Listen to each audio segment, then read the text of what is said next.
নমস্কার, আপনারা দেখছেন আরোহী নিউজ বাংলা। আপনাদের সঙ্গে রয়েছে আমি শিজিরি। দুর্গাপুর ধর্ষণকাণ্ডে একের পর এক নয়া মোড়। ওড়িশার ডাক্তারি পড়ুয়াকে গণধর্ষণের মামলায় এখনো পর্যন্ত গ্রেফতার হচ্ছে 6 জন। তালিকায় নির্যাতিতার সহপাঠীও। বৃহস্পতিবার সকালে পুলিশ সূত্র জানা যাচ্ছে, গ্রেফতার হওয়া দ্বিতীয় বর্ষের ওই সহপাঠীর হস্টেলের ঘর থেকে 11টি অব্যবহৃত কন্ডোম পাওয়া গেছে। এদিকে জঙ্গলে তল্লাশি চালিয়ে একটা অব্যবহৃত কন্ডোম আবিষ্কার হয়েছে। সেখান থেকে পুলিশের অনুমান, নির্যাতিতার সহপাঠী যুবক একটা কন্ডোমের প্যাকেট কিনেছিল, যার মধ্যে অব্যবহৃত 11টি তার হস্টেলের ঘর থেকে বাজেয়াপ্ত হয়েছে, আরেকটি জঙ্গলে পাওয়া গেছে। পুলিশ সূত্রে এমনটাও জানানো হচ্ছে যে গ্রেফতার হওয়া সহপাঠীর কাছে এখনো পর্যন্ত যা যা পাওয়া গেছে সেই তালিকায় এই কন্ডোম উদ্ধারের কথাও উল্লেখ থাকবে। কারণ এ থেকে এক প্রকার স্পষ্ট যে নির্যাতিতার সহপাঠী তাকে জঙ্গলে নিয়ে গিয়েছিল। যদিও পুলিশের পক্ষ থেকে এখন জানা যাচ্ছে তারা অপেক্ষা করে রয়েছেন ফরেনসিক রিপোর্টের উপর, তাতে ধোঁয়াশা অনেকটাই কাটবে বলে আশাবাদী তারা। তবে অভিশপ্ত ওই রাতে ঠিক কি ঘটেছিল তা এখনো স্পষ্ট নয়। ধর্ষণ নাকি কোনো কিছু আড়াল করতেই নির্যাতিতা এবং তার প্রেমিক ধর্ষণের অভিযোগ করছেন, সেটাই এখন বড় প্রশ্ন। তবে তাতেও অভিযুক্তদের পরিবারের স্বস্তি নেই, কারণ আইনের চোখে তারা কেউই অভিযোগ থেকে মুক্ত নয়। ঘটনা আসলে ঠিক কি হয়েছিল এখনো তদন্তের আওতাধীন রয়েছে। তবে তথ্য প্রমাণ যেদিকে দিক নির্দেশ করছে তা কিন্তু বিস্ফোরক। প্রশ্ন উঠে যাচ্ছে, নিজেদের বাঁচাতেই কি মিথ্যা ধর্ষণের গল্প ফেঁদেছিল নির্যাতিতা এবং তার সহপাঠী? এই বিষয়ে কি বলছেন অল বেঙ্গল মেন্স ফোরামের নন্দিনী ভট্টাচার্য, শোনাবো। না, এটা গণধর্ষণ নয় কি ধর্ষণ নয় কি ধর্ষণ, সেগুলোর থেকেও বড় কথা এখানে যে মূল প্রশ্নগুলো উঠে আসে, এটা আমি আগেও বলেছি, আমাদের না টাইম ফ্রেম গুলো নিয়েও ভাবতে হবে। আর এটা প্রমাণ সাপেক্ষ, এটা ভালো করে তদন্ত হোক যে এটা এক্স্যাক্টলি কি ঘটেছিল। কারণ গণধর্ষণ হলেও তো তার প্রমাণ কিছু থাকবে, তদন্ত হতে হবে। ধর্ষণ হলেও প্রমাণ থাকবে।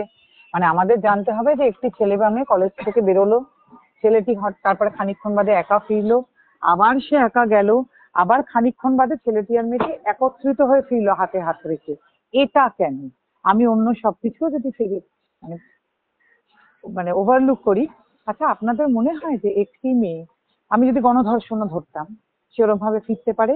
আর ছেলেটি যখন দ্বিতীয়বার ফেরত এলো, সে কলেজে এসে কাউকে কিছু জানালো না। এরকম একটা সাংঘাতিক ঘটনা ঘটছে আমার বান্ধবীর সঙ্গে, তাহলে ছেলেটিও সমান দোষী, তাই না? আমার বান্ধবীর সঙ্গে এত বড় ঘটনা ঘটছে, আমরা ওখানে গিয়ে এরকম ভাবে পড়েছি, বান্ধবীকে টেনে নিয়ে যাওয়া হয়েছে, কিছু বললো না, চলে গেল। আবার যখন তারা দুজন মিলে ফেরত আসছে, আচ্ছা আপনাদের সত্যি মনে হয় একটা গণধর্ষণের পরে একটা মেয়ে এরকম নির্বিবাদে এরকম ভাবে ফিরতে পারে? সত্যি আপনারা এটা মনে করেন? মিডিয়া থেকেও মনে করেন? আর আরেকটা কথা বলুন, আমি ধরে নিলাম যে গণধর্ষণের সম্ভাবনা তো খানিকটা উড়িয়েই দেওয়া হয়েছে, এটা ধর্ষণ বা শ্লীলতাহানি, তারপরে সেই ধর্ষণ বা শ্লীলতাহানির পরে সেই মানুষটির সঙ্গেই এরকম হাতে হাত রেখে ফেরা যায়?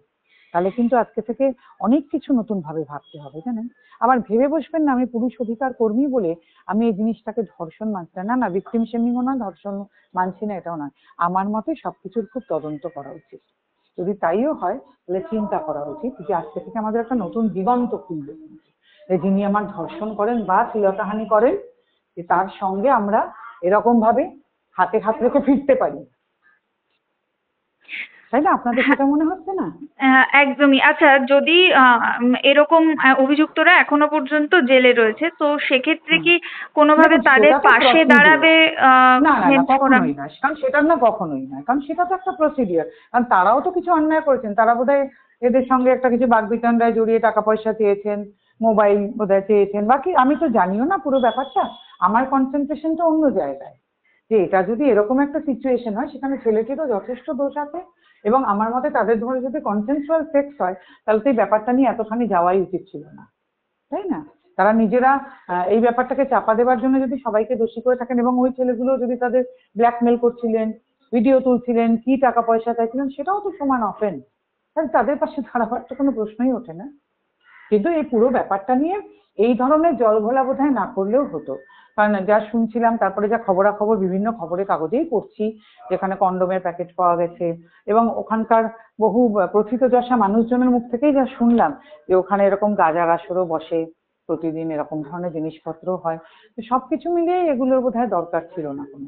দুজন প্রাপ্তবয়স্ক নারী পুরুষ গেছেন, তাদের মধ্যে তো কনসেনসুয়াল সেক্স সব জায়গাতেই হয়ে থাকে, কিন্তু তারপরে তারা যে যদি এই বিষয়টাকে এরকম ভাবে টেনে নিয়ে গিয়ে থাকেন, এখনো জানি না, এখনো তো মানে পুলিশ বলবেন যে এটা সেক্স ছিল কিনা, মানে ধর্ষণ ছিল কিনা, তো তাহলে তো সেটা নিয়েও চিন্তার বিষয়। তবে কখনোই তাদের পাশে দাঁড়াবার কথা আমরা মেনশন ভাবছি না, কারণ তারাও তো অপরাধ করেছেন। তারা যদি ব্ল্যাকমেল করে থাকেন, ভিডিও তুলে থাকেন, টাকা পয়সা চেয়ে থাকেন, কিন্তু অপরাধীদের পাশে দাঁড়াবার কথা এবিএমএস কোনোদিন ভাবে না। প্রথমে বলা হয়েছিল গণধর্ষণ, তবে এখন সম্ভবত ঘটনার মোড় ঘুরতে চলেছে। উড়িয়ে দেওয়া হচ্ছে গণধর্ষণের তত্ত্ব। পুলিশ অপেক্ষা করছে ফরেনসিক রিপোর্টের জন্য। তবে অভিযুক্ত ধৃত 5 জন এখনো জেলে। অভিযোগ প্রমাণের জন্য এখনো ফরেনসিক রিপোর্ট আসারই অপেক্ষা। সূত্রের খবর, গত শুক্রবার অর্থাৎ 10ই অক্টোবরের রাতে দ্বিতীয় বর্ষের মেডিকেল পড়ুয়াকে নিয়ে পরাণগঞ্জের জঙ্গলে যায় তার সহপাঠী। শুরু থেকেই সন্দেহের তালিকায় থাকা দ্বিতীয় বর্ষের ওই ছাত্র এখন পুলিশ হেফাজতে। পুলিশ সূত্রে খবর, 5 মাস আগে তারা একে অপরের সঙ্গে প্রেমের সম্পর্কে জড়িয়ে পড়ে। শুক্রবার রাতে জঙ্গলে ছাত্রী এবং তার সহপাঠীকে ঘনিষ্ঠ মুহূর্তে দেখে ফেলে বিজরা গ্রামের গ্রেফতার হওয়া 5 জনের মধ্যে 3 জন। পরে আরো 2 জন সেখানে চলে আসে। প্রথমে শুরু হয় টাকা দেওয়ার জন্য চাপ। সূত্র মারফত খবর যে টাকা তারা দাবি করছিল সেই পরিমাণ অর্থ নির্যাতিতা বা তার সহপাঠীর কাছে ছিল না। এদিকে তা আনার জন্য চাপ দিতেই বান্ধবীকে সেখানে রেখে টাকা আনতে যায় ওই সহপাঠী যুবক। পুলিশের প্রশ্ন, তখনই কি ওড়িশার ওই নির্যাতিতাকে ফেলে চলে গিয়েছিল যুবক, নাকি তার সামনেই বান্ধবীকে ধর্ষণ করা হয়েছিল সেদিন রাতে? তদন্ত এগিয়ে নিয়ে যেতে গেলে সকল অভিযুক্তকে জেরা করে চলেছে পুলিশ। পরে ঘটনাস্থলে আসা 2 জনের কি ভূমিকা ছিল তাও খতিয়ে দেখছে পুলিশ। অন্যদিকে নির্যাতিতার বয়ান অনুযায়ী তাকে একজনই ধর্ষণ করেছে। তাহলে প্রশ্ন, 5 জনের মধ্যে সে কে? পুলিশের দাবি এর উত্তর স্পষ্ট হবে ফরেনসিক রিপোর্টের পরে। পুলিশ সূত্রে খবর, ডিএনএ পরীক্ষা সহ এই 5 জনের টিআই প্যারেড সমস্ত কিছুই করানো হবে সঠিক সময় মতো। আপাতত পুলিশি হেফাজতে থাকা এই 6 জনকে আরো জেরা করা হচ্ছে। তাদের সকলকে মুখোমুখি বসিয়েও জিজ্ঞাসাবাদ চালানো হয়েছে বলে খবর পুলিশ সূত্রে। ঘটনার মোড় কোন দিকে ঘুরছে, কি বলছে ফরেনসিক রিপোর্ট, সে বিষয়ে আমাদের নজর থাকবে।